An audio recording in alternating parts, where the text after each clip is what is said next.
ನೀವು ಜಾಗ ತಗೋಬೇಕಂತ ಮಾಡಿರಿ, ಪ್ಲಾಟ್ ತಗೋಬೇಕಂತ ಮಾಡಿರಿ, ಇರಾಗ ಜಾಗ ಇಲ್ಲ, ಮನಿ ಬಾಡಿಗೆ ತುಂಬ ಸಾಕಾಗ್ಯದ. ಬಾಡಿಗೆನು 5,000 6,000 4,000 ಬಾಡಿಗೆ ಆಗ್ಯಾವ. ಮನಿ ಕಟ್ಟಬೇಕಂದ್ರೆ ರೊಕ್ಕ ಇಲ್ಲ, ಜಾಗ ತಗೋಬೇಕಂದ್ರೆ ಅದಕ್ಕೂ ರೊಕ್ಕ ಇಲ್ಲ. ಒಂದು ಪ್ಲಾಟಿನ ಕಿಮ್ಮತ್ತಿಗೆ ಏನೈತಿಲ್ಲ 20 ಲಕ್ಷ 30 ಲಕ್ಷ 25 ಲಕ್ಷ ರೂಪಾಯಿ ಕಿಮ್ಮತ್ ಆಗ್ಯಾವ. ಹೌದಿಲ್ಲ? ಖರೀದಿ ಮಾಡ್ಬೇಕಂದ್ರೆ ನೀವು ಪೂರಾ ನೌಕರಿ ಇದ್ದವ್ರಿಗೂ ಆಗಂಗಿಲ್ಲ, ನೌಕರಿ ಇಲ್ಲಾರ್ದವ್ರಿಗೂ ಆಗಂಗಿಲ್ಲ, ದುಡ್ಕೊಂಡ್ ತಿನ್ನೋರ್ಗೂ ಆಗಂಗಿಲ್ಲ. ಪ್ಲಾಟ್ ತಗೊಳಕ್ಕೆ ಈಗಿನ ಕಾಲದಾಗ ಆ ನಮೂನಿ ತುಟ್ಟಿ ಆಗ್ಯಾವ. ಹೌದಿಲ್ಲ? ಅಟ್ಲೀಸ್ಟ್ ಒಂದು ಪ್ಲಾಟ್ ತಗೊಂಡು ಶೆಡ್ ಹೊಡ್ಕೊಂಡಲ್ಲಿ ಇರ್ಬೇಕಪ್ಪ ಅಂದ್ರೆ ಅದನ್ನು ಸಾಧ್ಯ ಇಲ್ಲ. ಯಾಕಂದ್ರೆ ಪ್ಲಾಟಿನ ಕಿಮ್ಮತ್ತು ಗಗನ್ ಮುಟ್ಟಾವ. 20 ಲಕ್ಷ 30 ಲಕ್ಷ ರೂಪಾಯಿ ಒಂದು ಪ್ಲಾಟ್ ಆಗ್ಯದ, 20-30 ಸೈಜ್.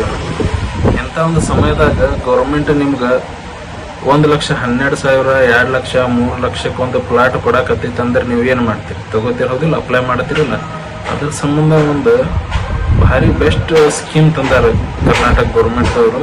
ಎಲ್ಲಿ ಅವ್ರು ಅನ್ನೋದು ಹೇಳ್ತೀನಿ, ಕರ್ನಾಟಕ ಗೌರ್ಮೆಂಟ್ದವರಲ್ಲ, ಇಲ್ಲೇ ನಮ್ಮ ಉತ್ತರ ಕರ್ನಾಟಕದವರು ಯಾರು ಅನ್ನೋದು ಹೇಳ್ತೀನಿ. ಅದಕ್ಕೆ ಮಿನಿಮಮ್ ಸ್ಟಾರ್ಟಿಂಗ್ ರೇಟ್ ಏನಂತಂದ್ರೆ 1,12,000 ಒಂದು ಪ್ಲಾಟ್ ಐತೆ. ಯಾರು ಅಪ್ಲೈ ಮಾಡ್ಬೋದು? 1,12,000 ರೂಪಾಯಿದ ಪ್ಲಾಟ್ ಯಾರಿಗೆ ಸಿಗ್ತೈತಿ, ಅದಕ್ಕೆ ಯಾರು ಎಲಿಜಿಬಲ್ ಅದಾರ, ಅದು ಎಲ್ಲ ಏನೈತಿಲ್ಲ ಈ ವಿಡಿಯೋದಾಗ ನಾ ಹೇಳ್ತೀನಿ. ಪೂರ್ತಿ ವಿಡಿಯೋ ನೋಡ್ರಿ, ಸ್ಕಿಪ್ ಮಾಡಬೇಡ್ರಿ. ಮೊದಲ ನಿಮ್ಗೆ ಪ್ಲಾಟ್ ಬೇಕಾಗಿತ್ತಪ್ಪ ಅಂದ್ರೆ. ಇದೇನೈತಲ್ಲ GDA ಅಪ್ರೂವ್ಡ್ ಪ್ಲಾಟ್ ಐತಿ. GDA ಅಂದ್ರೆ ಏನು? First of all Gulbarga development authority ಗುಲ್ಬರ್ಗಾದಾಗ ಐತಿ. ಅವ್ರು ಏನೈತಲ್ಲ ಇವರು ಒಂದು ಸ್ಕೀಮ್ ತಂದಾರ. ಏನ್ ಸ್ಕೀಮ್ ಹೆಸರು ಏನಪ್ಪಾ ಅಂದ್ರೆ doctor Khamarul Islam Hagarga residential development project 50-50 farmer sharing. Doctor Kamarul Islam residential development project ಅಂತ ಒಂದು ಸ್ಕೀಮ್ ತಂದಾರ ಅವರು. ಅದು ಯಾರು ಅನೌನ್ಸ್ ಮಾಡಿದವ್ರು ಯಾರಪ್ಪ ಅಂದ್ರೆ ಗುಲ್ಬರ್ಗಾದ ಕೂಡಾ ಚೇರ್ಮನ್, ಕೂಡಾ KUDA ಕೂಡಾ ಕರ್ನಾಟಕ ಅರ್ಬನ್ ಡೆವಲಪ್ಮೆಂಟ್ ಅಥಾರಿಟಿ ಅವ್ರ ಚೇರ್ಮನ್ ಅದಾರ ಮಜಾರ್ ಆಲಂ ಖಾನ್. ಅವ್ರ ಏನೈತೆಲ್ಲ ಈ ಸ್ಕೀಮ್ ಅನೌನ್ಸ್ ಮಾಡ್ಯಾರ. ಈ ಸ್ಕೀಮ್ ಹೆಸರು ಏನೈತಿ? Doctor Khamarul Islam Hagarga residential development project 50-50 farmer sharing ಅಂತ. ಈ ಪ್ರಾಜೆಕ್ಟ್ ಏನೈತೆಲ್ಲ ಅವ್ರು ಅನೌನ್ಸ್ ಮಾಡ್ಯಾರ. ಅದ್ರಾಗ ಏನೈತಪ್ಪ ಅಂದ್ರೆ ಅವ್ರು ಏನ್ ಮಾಡ್ತಾರ, ಹಾಗರ್ಗಾ ಗ್ರಾಮದಲ್ಲಿ, ಅದು ಗುಲ್ಬರ್ಗಾದಿಂದ ಬಹಳ ಸಮೀಪ ಐತಿ ಹಾಗರ್ಗಾ ವಿಲೇಜ್ ಅಂತ, ಅಲ್ಲಿ ರೈತರಿಂದ ಜಮೀನ್ ಖರೀದಿ ಮಾಡ್ಯಾರ. ಅದ್ರಾಗ GDAದವ್ರು ಏನೈತಲ್ಲ ಡೆವಲಪ್ಮೆಂಟ್ ಮಾಡಿ,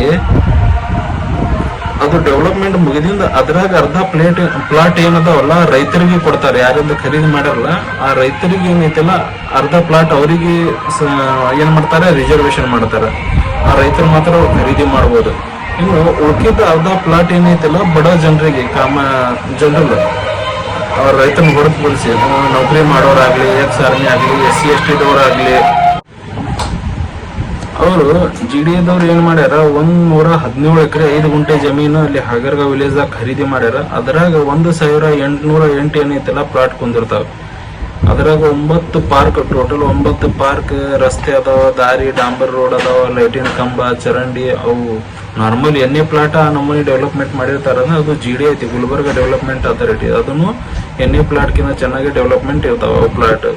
ಅದ್ರಾಗೆಲ್ಲ ವ್ಯವಸ್ಥೆನೂ ಇರ್ತೈತಿ. ಈಗ ಪ್ಲಾಟ್ ಸೈಜ್ ಏನೈತಿಲ್ಲ 20-30ರಿಂದ ಸ್ಟಾರ್ಟ್ ಆಗಿ 40-70 ತನೂ ಪ್ಲಾಟ್ ಸೈಜ್ ಅದಾವ.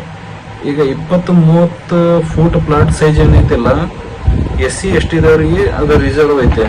1,12,000 ರೂಪಾಯಿ ಅದರ ಕಿಮ್ಮತ್ ಐತೆ.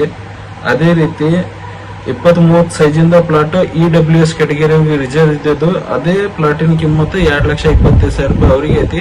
SC-ST-ದವ್ರಿಗೆ ಏನೈತಲ್ಲ 1,12,000 ರೂಪಾಯಿ ಕಿಮ್ಮತ್ತು SC-ST-ದವ್ರಿಗೆ ಐತಿ. ಇನ್ನು 30-40 ಫೂಟಿನ ಪ್ಲಾಟ್ ಏನದಾವಲ್ಲ SC-ST-ದವ್ರಿಗೆಲ್ಲ, ಅದು ಬೇರೆ ಎಲ್ಲರ ಕಾಮನ್ ಇದು. ಇದ್ರ ಕಿಮ್ಮತ್ತು 9 ಲಕ್ಷ ಐತಿ. ಇನ್ನು 40-60 ಫೂಟಿನ ಪ್ಲಾಟ್ ಸೈಜಿನ ಪ್ಲಾಟಿನ ಕಿಮ್ಮತ್ತು 18 ಲಕ್ಷ ಐತಿ. ಮತ್ತು 40-70 ಫೂಟಿನ ಪ್ಲಾಟ್ ಸೈಜಿನ ಪ್ಲಾಟ್ ಕಿಮ್ಮತ್ತು 21 ಲಕ್ಷ ತನೂ ಐತಿ. ಈಗ ಇದಕ್ಕೆ ನೀವು ಅಪ್ಲೈ ಮಾಡ್ಬೇಕಂದ್ರೆ ಒಂದು ಅರ್ಜಿ ಫಾರ್ಮ್ ತಗೋಬೇಕು. ಆ ಅರ್ಜಿ ಫಾರ್ಮ್ ತಗೊಂಡು ನೀವು ರಿಜಿಸ್ಟ್ರೇಷನ್ ಮಾಡ್ಕೋಬೇಕು. ಈಗ ರಿಜಿಸ್ಟ್ರೇಷನ್ ಮಾಡ್ಕೊಳಕ್ ಅದಕ್ಕೂ ಫೀ ಐತಿ. ಎಷ್ಟಪ್ಪ ಅಂದ್ರೆ 200ದಿಂದ ಹಿಡ್ಕೊಂಡು 1000 ತನೂ ಫೀಸ್ ಐತಿ. ಈ SC-ST-ದವ್ರಿಗೆ 20-30 ಸೈಜಿನ ಪ್ಲಾಟ್ ತಗೊಳ್ಳೋರಿಗೆ 200 ರೂಪಾಯಿ ರಿಜಿಸ್ಟ್ರೇಷನ್ ಫೀ ಐತಿ. ಇನ್ನು ಅದೇ ರೀತಿ 20-30 ಫೂಟ್ ಸೈಜಿನ ಪ್ಲಾಟ್ ಖರೀದಿ ಮಾಡೋ EWS ವರ್ಗದವ್ರ ರಿಜಿಸ್ಟ್ರೇಷನ್ ಫೀ 300 ರೂಪಾಯಿ ಐತಿ. ಇನ್ನು 30-40 ಸೈಜಿನ ಪ್ಲಾಟಿನ ರಿಜಿಸ್ಟ್ರೇಷನ್ ಫೀ 500 ಐತಿ. ಇನ್ನು 40-60 40-70 ಫೂಟ್ ಸೈಜಿನ ಪ್ಲಾಟಿನ ರಿಜಿಸ್ಟ್ರೇಷನ್ ಫೀ ಏನೈತಿಲ್ಲ ತಲಾ 1000 ರೂಪಾಯಿ ಐತಿ. ಈಗ ನೀವೀಗ ಪ್ಲಾಟ್ ಅಲ್ಲಿ ಹೋಗಿ ರಿಜಿಸ್ಟ್ರೇಷನ್ ಮಾಡ್ಕೋಬೇಕಂದ್ರೆ, ಈಗ ನೀವು ಪ್ಲಾಟ್ ಅಲ್ಲಿ ತಗೋಬೇಕಪ್ಪ ಅಂದ್ರೆ ಅವ್ರ ರೂಲ್ಸ್ ಏನ್ ಮಾಡ್ಯಾರ, ಒಂದು ಮಿನಿಮಮ್ ಇನಿಷಿಯಲ್ ಅಮೌಂಟ್ ನೀವು ಅಲ್ಲಿ ಮೊದಲೇ ಡಿಪಾಸಿಟ್ ಮಾಡ್ಬೇಕು. ಅದು SC ST ex army defence ದವರು ಮತ್ತು ಆರ್ಮಿ ಒಳಗೆ ತೀರ್ಕೊಂಡಿರ್ತಾರಲ್ಲ ಸೋಲ್ಜರ್ಸ್, ಅವ್ರ ಫ್ಯಾಮಿಲಿ ಅವ್ರು ಏನೈತಲ್ಲ ಮಿನಿಮಮ್ 3% ಅವರು ಅಲ್ಲಿ ಡಿಪಾಸಿಟ್ ತುಂಬಬೇಕಾಕೈತಿ. ಇನ್ನು ಉಳ್ಕಿದ ಎಲ್ಲರೂ ಏನೈತಲ್ಲ 10%. ಅದು 3% ಮತ್ತು 10% ಎದಕ್ಕಪ್ಪ ಅಂದ್ರೆ ಟೋಟಲ್ ಪ್ಲಾಟಿನ ಕಿಮ್ಮತ್ತಿಗೆ. ಈಗ 1,12,000 ರೂಪಾಯಿ ಪ್ಲಾಟಿನ ಕಿಮ್ಮತ್ ಐತಿ ಅಂದ್ರೆ ನೀವು SC ST ಅಥವಾ ಎಕ್ಸ್ ಸರ್ವಿಸ್ ಮ್ಯಾನ್ ಅಥವಾ ಡಿಫೆನ್ಸ್ ಫ್ಯಾಮಿಲಿದಲ್ಲಿ ಸಂಬಂಧಪಟ್ಟವ್ರು ಆಗಿದ್ರಪ್ಪ ಅಂದ್ರೆ ನೀವು ಅದ್ರ 3% 3,400 ರೂಪಾಯಿ ಡಿಪಾಸಿಟ್ ಮಾಡ್ಬೇಕು, ತುಂಬಬೇಕಲ್ಲಿ. ಈಗ ನೀವು EWS ಕ್ಯಾಟಗರಿ ಸೇರಿದವ್ರು ಆಗಿದ್ರಪ್ಪ ಅಂದ್ರೆ 6,800 ರೂಪಾಯಿ ನೀವು ಅಲ್ಲಿ ತುಂಬಬೇಕು. ಈಗ 30-40 ಫೀಟಿನ ಪ್ಲಾಟ್ ನೀವು ಅಪ್ಲೈ ಮಾಡಕತ್ತಿದ್ರಪ್ಪ, ನೀವು SC ST ex army farmer ex army ಫ್ಯಾಮಿಲಿಗೆ ಸಂಬಂಧಪಟ್ಟವ್ರು ನೀವು ಆಗಿದ್ರಪ್ಪ ಅಂದ್ರೆ ಅದ್ರ 3% 27,000 ರೂಪಾಯಿ. ಅದೇ ರೀತಿ ನೀವು 40-60 ಫೂಟಿನ ಪ್ಲಾಟ್ ತಗೊಳಕ್ ಹತ್ತಿದ್ರಪ್ಪ ಅಂದ್ರೆ 54,000 ರೂಪಾಯಿ. ಅದೇ ರೀತಿ 40-70 ಫೂಟಿನ ಪ್ಲಾಟ್ ನೀವು ತಗೊಳಕ್ ಹತ್ತಿದ್ರಪ್ಪ SC ST ಎಕ್ಸ್ ಆರ್ಮಿ ಫ್ಯಾಮಿಲಿಗೆ ಸೇರಿದವ್ರು ಆಗಿದ್ರಪ್ಪ ಅಂದ್ರೆ 63,000 ರೂಪಾಯಿ ನೀವು ತುಂಬಬೇಕು. ಇನ್ನು ಅದರ್ಸ್ ಉಳ್ಕಿದವ್ರು ಎಲ್ಲರೂ ಜನರಲ್ ಆಯ್ತು ಮತ್ತು ಎಕ್ಸ್ ಆರ್ಮಿಗೆ ಸಂಬಂಧಪಟ್ಟವರು ಇಲ್ಲ, ಅದನ್ನ ಹೊರತುಪಡಿಸಿ ಉಳಿದವರು ಮತ್ತು ಡಿಫೆನ್ಸ್ದವರು ಅಲ್ಲ, ಎಕ್ಸ್ ಆರ್ಮಿದವರಲ್ಲ, ಎಕ್ಸ್ ಆರ್ಮಿಯವ್ರು ಅಲ್ಲಿ ಮರಣ ಹೊಂದಿರ್ತಾರಲ್ಲ ಅವ್ರ ಕುಟುಂಬದವರು ಅಲ್ಲ, ನೀವು ಜನರಲ್ ಆಗಿದ್ರಪ್ಪ ಅಂದ್ರೆ ನೀವು 40-70 ಸೈಜಿನ ಪ್ಲಾಟಿಗೆ 2,10,000 ರೂಪಾಯಿ ಅಂದ್ರೆ 10%. ಅದೇ ರೀತಿ 40-60 ಸೈಜಿನ ಪ್ಲಾಟಿಗೆ 1,80,000. 30-40 ಫೂಟಿನ ಪ್ಲಾಟಿಗೆ 90,000.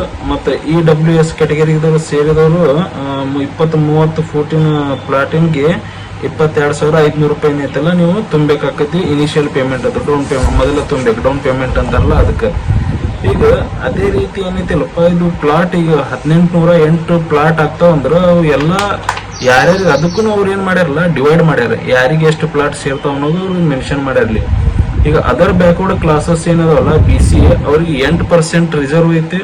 ಕ್ಯಾಟಗರಿ 1ಕ್ಕೆ ಸೇರಿದವ್ರಿಗೆ 2% ರಿಸರ್ವ್ ಅದ. ST ದವ್ರಿಗೆ 3%, SC ದವ್ರಿಗೆ 15% ರಿಸರ್ವ್ ಐತಿ. ಅಂದ್ರೆ ಅಷ್ಟು ಪರ್ಸೆಂಟ್ ಪ್ಲಾಟ್ ಅವ್ರಿಗೆ ಹೋಗ್ತಾವ ಅದ್ರಾಗ ಟೋಟಲ್ 1,808ರಲ್ಲಿ.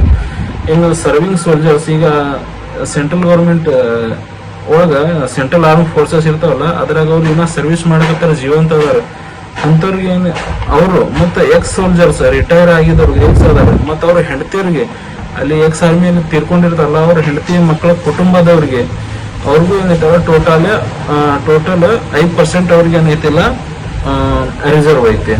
ಅದೇ ರೀತಿ ಸ್ಟೇಟ್ ಗೌರ್ಮೆಂಟ್ ಎಂಪ್ಲಾಯೀಸ್ಗೆ 7% ಐತಿ, ಸೆಂಟ್ರಲ್ ಗೌರ್ಮೆಂಟ್ ಎಂಪ್ಲಾಯೀಸ್ಗೆ 2% ಐತಿ, 2% ಐತಿ. ಈಗ ಜನರಲ್ ಇವು ಯಾರಿಗೂ ಸಂಬಂಧ ಇಲ್ಲಪ್ಪ. ಜನರಲ್ ಸಾಮಾನ್ಯ ನಿಮ್ಮಂತವ್ರು ಅಪ್ಲೈ ಮಾಡ್ಬೇಕಂದ್ರೆ ಅವ್ರಿಗೆ 50% ರಿಸರ್ವ್ ಅವ್ರಿಗೆ ಅದ.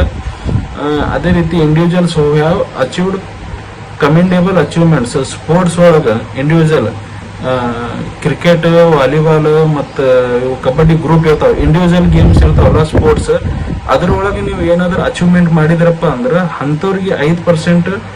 ಮತ್ತು ಹ್ಯಾಂಡಿಕ್ಯಾಪ್ ಅಂಗವಿಕಲರಿಗೆ ಏನೈತಲ್ಲ 3% ರಿಸರ್ವೇಶನ್ ಐತೆ, ಅವ್ರು ಅಪ್ಲೈ ಮಾಡಬೇಕು ಇದ್ರೊಳಗೆ. ಈಗ ಯಾರು ಇದು ಆಯ್ತು ರಿಸರ್ವೇಶನ್ ಆಯ್ತು, ಎಕ್ಸ್ ಸರ್ವಿಸ್ ಮ್ಯಾನ್ದವ್ರು ಆಯ್ತು, ಮತ್ತು ತೀರ್ಕೊಂಡವ್ರು ಎಕ್ಸ್ ಆರ್ಮಿ ಒಳಗೆ ತೀರ್ಕೊಂಡವ್ರು ಫ್ಯಾಮಿಲಿಯವ್ರು ಆಯ್ತು, ಡಿಫೆನ್ಸ್ದವ್ರು ಆಯ್ತು, ಸ್ಟೇಟ್ ಗೌರ್ಮೆಂಟ್ ಎಂಪ್ಲಾಯೀಸ್ ಆಯ್ತು, ಮತ್ತು ಸೆಂಟ್ರಲ್ ಗೌರ್ಮೆಂಟ್ ಎಂಪ್ಲಾಯೀಸ್ ಆಯ್ತು, ಕಾರ್ಪೊರೇಷನ್ದವ್ರು ಆದ್ರು, ಎಲ್ಲರಾದ್ರು ಈಗ ಯಾರು ಅಪ್ಲೈ ಮಾಡ್ಬೋದು ಅನ್ನೋದು ಇನ್ನೊಂದೇನಪ್ಪ ಅಂದ್ರೆ ಅವ್ರು ಕಂಪಲ್ಸರಿ ಕರ್ನಾಟಕದವ್ರು ಆಗಿರ್ಬೇಕು, ಬೇರೆ ಸ್ಟೇಟ್ದವ್ರು ಆಗಿರಬಾರ್ದು, ಆಂಧ್ರ ಮಹಾರಾಷ್ಟ್ರದವ್ರು ಅವ್ರು ಆಗಿರಬಾರ್ದು, ಕರ್ನಾಟಕದವ್ರು ಆಗಿರ್ಬೇಕು, ಅವ್ರು ಅಪ್ಲೈ ಮಾಡ್ಬೋದು. ಈಗ ಫಾರ್ಮ್ ಎಲ್ಲಿ ಸಿಗ್ತೈತಿ ಅಪ್ಲೈ ಮಾಡೋದು ಹೆಂಗೆ, ಆನ್ಲೈನ್ ಒಳಗೆ ಮಾಡಬೇಕು ಆಫ್ಲೈನ್ ಒಳಗೆ ಮಾಡಬೇಕು ಅಂದ್ರೆ ಇದು ಆಫ್ಲೈನ್ ಮುಖಾಂತರನೇ ಅಪ್ಲೈ ಮಾಡಬೇಕು. ನೀವು ಗುಲ್ಬರ್ಗಾದ ಮಿನಿ ವಿಧಾನಸೌಧ ಮಗ್ಗಲ ಕೂಡ ಆಫೀಸ್ ಐತಿಲ್ಲ, ಕರ್ನಾಟಕ ಅರ್ಬನ್ ಡೆವಲಪ್ಮೆಂಟ್ ಅಥಾರಿಟಿ, ಅಲ್ಲಿ ಹೋಗಿ ನೀವು ಅದ್ರದ್ದು ರಿಜಿಸ್ಟ್ರೇಷನ್ ಫೀ 200, 300, 500 ಅಥವಾ 1,000 ರೂಪಾಯಿ ನಿಮ್ದು ಎಷ್ಟು ಐತಿ ಫೀಸ್, ನೀವು ಯಾವುದಕ್ಕೆ ಎಲಿಜಿಬಲ್ ಅದೀರಿ ಆ ಫೀಸ್ ಏನೈತಲ್ಲ ಅಲ್ಲಿ ನೀವು ತುಂಬಿ ಆ ಫಾರ್ಮ್ ತಗೋಬೇಕು, ರಿಜಿಸ್ಟ್ರೇಷನ್ ಮಾಡ್ಕೋಬೇಕು ಅಲ್ಲಿ ಹೋಗಿ. ಇದು ಯಾವಾಗ್ಲಿಂದ ಚಾಲು ಆಕೈತೆ ಅಂದ್ರೆ 23 ಜೂನ್ 2025ರಿಂದನೇ ಅದು ಚಾಲು ಆಗ್ಯದ ಫಾರ್ಮ್ ಕೊಡೋದು. ಎಲ್ಲಿ ತನ ಅವ್ರು ಫಾರ್ಮ್ ಕೊಡ್ತಾರಪ್ಪ ಅಂದ್ರೆ 19 ಜುಲೈ 2025 ತನೂ ಏನೈತಲ್ಲ ಅವ್ರು ನಿಮ್ಗೆ ಫಾರ್ಮ್ ಕೊಡ್ತಾರೆ. ಮತ್ತೆ 20ನೇ ಜುಲೈ ಹೋದ್ರೆ ನಿಮ್ಗೆ ಫಾರ್ಮ್ ಸಿಗಂಗಿಲ್ಲ. ಈಗ ಫಾರ್ಮ್ ತಗೊಂಡು ನಿಮ್ಗೆ ಸಬ್ಮಿಟ್ ಮಾಡಕ್ ಲಾಸ್ಟ್ ಡೇಟ್ನು ಅವ್ರು ಇಟ್ಟಾರೆ ಎಲ್ಲಿ ತನಕ ನೀವು ಸಬ್ಮಿಟ್ ಮಾಡ್ಬೋದಂತ. ಎಲ್ಲ ನೀವು ಫಾರ್ಮ್ ತಗೋರಿ, ತುಂಬ್ರಿ, ಅದು ಅವಶ್ಯಕತೆ ದಾಖಲಾತಿ ಏನೇನದಲ್ಲ ಅವೆಲ್ಲ ಅದ್ರ ಜೊತೆಗೆ ಅಟ್ಯಾಚ್ ಮಾಡ್ರಿ. Original documents, fake documents produce ಮಾಡಕ್ ಹೋಗ್ಬೇಡ್ರಿ. ಒರಿಜಿನಲ್ ಡಾಕ್ಯುಮೆಂಟ್ಸ್ ಅಟ್ಯಾಚ್ ಮಾಡಿ ನೀವು ಯಾವುದೇ ರಿಸರ್ವೇಶನ್ ಕೇಳಕತ್ತೀರಿ, SC ST ex service man, OBC, minority, ನೀವು ಯಾವ್ದು ರಿಸರ್ವೇಶನ್ ಕೇಳಕತ್ತೀರಿ ಅದು ದಾಖಲೆ ಏನೈತಿಲ್ಲ ಅದ್ರ ಜೊತೆಗೆ ಅಟ್ಯಾಚ್ ಮಾಡ್ರಿ. ಅಟ್ಯಾಚ್ ಮಾಡಿ ಮಿನಿಮಮ್ ನೀವು 3% ಒಳಗೆ ಬರ್ತಿರೋ ಅಥವಾ 10% ಇನಿಷಿಯಲ್ ಪೇಮೆಂಟ್ ತುಂಬೋದೇನು ಇರ್ತೈತಿಲ್ಲ ಅದು ತಗೊಂಡು ಅಲ್ಲಿ ಕಟ್ಟಬೇಕು. ನೀವು 22 ಜುಲೈ 2025 ಏನೈತಿಲ್ಲ ಲಾಸ್ಟ್ ಡೇಟ್ ಐತೆ. ಅದಕ್ಕಿಂತ ಮೊದಲ ನೀವು ಅಲ್ಲಿ ಹೋಗಿರಿ, ಅವೆಲ್ಲ ನಿಮ್ಮ documents, initial amount, down payment ತುಂಬಿ ನೀವು ಏನೈತಿಲ್ಲ ಬರಬೇಕು 22 ಜುಲೈ 2025 ಮೊದಲು. 1 ತಿಂಗಳ ಟೈಮ್ ಐತೆ. ನಂತರ ಅವ್ರು ಏನ್ ಮಾಡ್ತಾರ, GD ದವರು ನಿಮ್ ಎಲ್ಲಾ ಡಾಕ್ಯುಮೆಂಟ್ಸ್ ಪರಿಶೀಲನೆ ಮಾಡ್ತಾರ, ಚೆಕ್ ಮಾಡ್ತಾರ. ನೀವು ಎಲಿಜಿಬಲ್ ಅದಿರಿ ಇಲ್ಲಿ ಅವ್ರು ನೋಡ್ತಾರ. ಯಾರ್ಯಾರು ಎಲಿಜಿಬಲ್ ಅದಿರಿ ಅವ್ರ ಡಾಕ್ಯುಮೆಂಟ್ಸ್ ಒಂದ್ ಕಡೆ ಮಾಡಿ, ಅವ್ರಿಗೆ ಡಾಕ್ಯುಮೆಂಟ್ಸ್ ಏನಾರ ಫೇಕ್ ಅನಿಸ್ತಪ್ಪ, ನೀವು ಅದಕ್ಕೆ ಎಲಿಜಿಬಲ್ ಇಲ್ಲ ಅನಿಸ್ತಂದ್ರ ಅಂಥವ್ರನ್ನವ್ರು ಕ್ಯಾನ್ಸಲ್ ಮಾಡ್ತಾರೆ. ಮುಖ್ಯವಾಗಿ ಏನೈತಲ್ಲ, ಈಗ ಆಲ್ರೆಡಿ ನಿಮ್ಮ ಹತ್ರ GDA ಪ್ಲಾಟ್ಸ್ ಅದಾವ ಅಂದ್ರೆ ನೀವು ಎಲಿಜಿಬಲ್ ಆಗಂಗಿಲ್ಲ, ಅಂಥವ್ರನ್ನ ಮೊದಲು ತೆಗಿತಾರೆ, ಹೌದಿಲ್ಲ.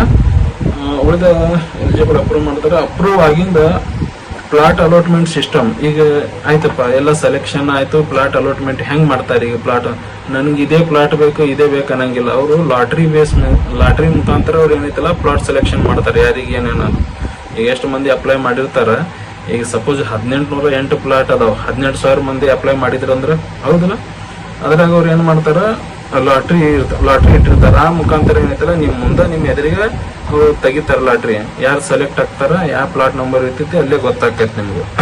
ಅದು ಲಾಟ್ರಿ ಆಗೋಕ್ಕಿಂತ ಮೊದಲ ಎಲ್ಲರಿಗೂ ಇನ್ಫಾರ್ಮೇಶನ್ ಅವ್ರು ಕೊಡ್ತಾರ. ಎಲ್ಲರೂ ಆ ದಿವಸ ಅಲ್ಲಿ ಹಾಜರ್ ಇರ್ಬೇಕು. ಈಗ ಪ್ಲಾಟ್ ಅಲಾಟ್ಮೆಂಟ್ನು ಆಯ್ತಪ್ಪ. ಪ್ಲಾಟ್ ಅಲಾಟ್ಮೆಂಟ್ ಆಗಿದ ಮುಂದೇನು ನೀವು ಉಳ್ಕಿದ ಅಮೌಂಟ್ ಕಟ್ಟಬೇಕು. ಈಗ ನೀವು ಡೌನ್ ಪೇಮೆಂಟ್ 3% ಅಥವಾ 10% ತುಂಬಿರ್ತೀರಿ ಅಲ್ಲಿ ಫಾರ್ಮ್ ತಗೊಳತ್ನ್ಯಾಗ, ಮೊದಲ ಕೂಡ ಹತ್ತಿದಾಗ. ಈಗ ನೆಕ್ಸ್ಟ್ ನಿಮ್ ಲಾಟ್ರಿ ಒಳಗೆ ನಿಮ್ ಪ್ಲಾಟ್ ಅಲಾಟ್ಮೆಂಟ್ನು ಆಯ್ತು. ಈಗ ಉಳ್ಕಿದ ಅಮೌಂಟ್ ನೀವು ಕಟ್ಟಬೇಕು. ಅದಕ್ಕೂ ನಿಮ್ ಹತ್ರ ರೊಕ್ಕ ಇಲ್ಲ ಅಂದ್ರೆ ಅಲ್ಲಿ ಬ್ಯಾಂಕ್ನವರು ಇರ್ತಾರ. ಆ ಸಮಯದಾಗ ಅಲ್ಲಿ ನಿಮ್ ಡಾಕ್ಯುಮೆಂಟ್ಸ್ ತಗೊಂಡವ್ರು ನಿಮ್ಗೆ ಲೋನ್ ಸಂಕ್ಷನ್ ಮಾಡಂದ್ರ ಆಗಿಂದಾಗೆ ಅಲ್ಲಿ ನಿಮ್ಗೆ ಲೋನ್ ಸಂಕ್ಷನ್ ಕೂಡ ಅವ್ರು ಏನೈತಿಲ್ಲ ಮಾಡ್ಕೊಡ್ತಾರೆ. ಆಯ್ತು, ಇಷ್ಟೆಲ್ಲ ಆಯ್ತು. ಈಗ ಲೋನ್ ಸಂಕ್ಷನ್ ಆಯ್ತು, ಪ್ಲಾಟ್ನು ಆಯ್ತು, ಎಲ್ಲಾನು ಆಯ್ತು. ಮುಂದೆ ಹೆಂಗಪ್ಪ ಅಂದ್ರೆ ನೀವು ಪ್ಲಾಟ್ ತಗೊಂಡು ನೀವು ಬೇರೆಯವ್ರಿಗೆ ಬಾಡಿಗೆ ಕೊಡ್ತೀನಿ, ಮಾರಾಟ ಮಾಡ್ತೀನಿ ಅನ್ನಂಗಿಲ್ಲ. 10 ವರ್ಷ ತನಾನು ನೀವು ಏನೈತಲ್ಲ ಅದು ಪ್ಲಾಟ್ ಮಾರಾಟ ಮಾಡಂಗಿಲ್ಲ. ನಿಮ್ಮ ಹತ್ರ 10 ವರ್ಷ ನಂತರ ನೀವು ಏನಾರು ಮಾಡಿ ಯಾರು ಕೇಳಂಗಿಲ್ಲ. 10 ವರ್ಷ ತನಾನು ಅದು ಏನೈತಲ್ಲ ನೀವು ಪ್ಲಾಟ್ ಯಾರಿಗೂ ಮಾರಾಟ ಮಾಡಂಗಿರಂಗಿಲ್ಲ. ಇದು ಒಳ್ಳೆ ಅಪರ್ಚುನಿಟಿ ಐತಿ. SC ST ಮತ್ತು EWS ಕ್ಯಾಟಗರಿಗೆ ಸೇರಿದವ್ರಿಗೆ ಮತ್ತು ಜನರಲ್ದವ್ರಿಗಂತೂ 50% ಪ್ಲಾಟ್ ಇದ್ದಾವ. ಎಕ್ಸ್ ಆರ್ಮಿದವ್ರಾಗ್ಲಿ, ಸ್ಟೇಟ್ ಗೌರ್ಮೆಂಟ್ ಎಂಪ್ಲಾಯೀಸ್ ಆಗಲಿ, ಸೆಂಟ್ರಲ್ ಗೌರ್ಮೆಂಟ್ ಎಂಪ್ಲಾಯೀಸ್ ಆಗಲಿ, ಕಾರ್ಪೊರೇಷನ್ದವ್ರಾಗ್ಲಿ, ಪ್ರೈವೇಟ್ ಸೆಕ್ಟರ್ ಒಳಗೆ ಕೆಲಸ ಮಾಡೋರಾಗ್ಲಿ, ಎಲ್ಲರಿಗೂ ಇದ್ರಾಗ ಏನೈತಿಲ್ಲ ರಿಸರ್ವೇಶನ್ ಐತಿ. ಎಲ್ಲರೂ ಇದಕ್ಕೆ ಅಪ್ಲೈ ಮಾಡಬಹುದು. ಕ್ಯಾಟಗರಿ 1ಕ್ಕೆ ಸೇರಿದವರಾಗ್ಲಿ, BCAದವ್ರಾಗ್ಲಿ, ಅದರ ಬ್ಯಾಕ್ವರ್ಡ್ ಕ್ಲಾಸಸ್ OBC ಅಂತಾರಲ್ಲ ಅವ್ರಾಗ್ಲಿ, ಎಲ್ಲರೂ ಏನೈತಲ್ಲ ಇದಕ್ಕೆ ಭಾರಿ ಚಲೋ ಚಾನ್ಸ್ ಐತಿ. ನೋಡ್ರಿ, ಗುಲ್ಬರ್ಗ ಮಿನಿ ವಿಧಾನಸೌಧ ಮಗ್ಗಲಕ ಕೂಡ ಆಫೀಸ್ ಏನೈತಲ್ಲ ಅಲ್ಲಿ ಹೋಗಿ ವಿಸಿಟ್ ಮಾಡ್ರಿ, ಫಾರ್ಮ್ ತಗೋರಿ, ನಿಮ್ಗೆ ಏನೈತಲ್ಲ ಇನಿಷಿಯಲ್ ಪೇಮೆಂಟ್ ತುಂಬ್ರಿ, ಅಪ್ಲೈ ಮಾಡ್ರಿ.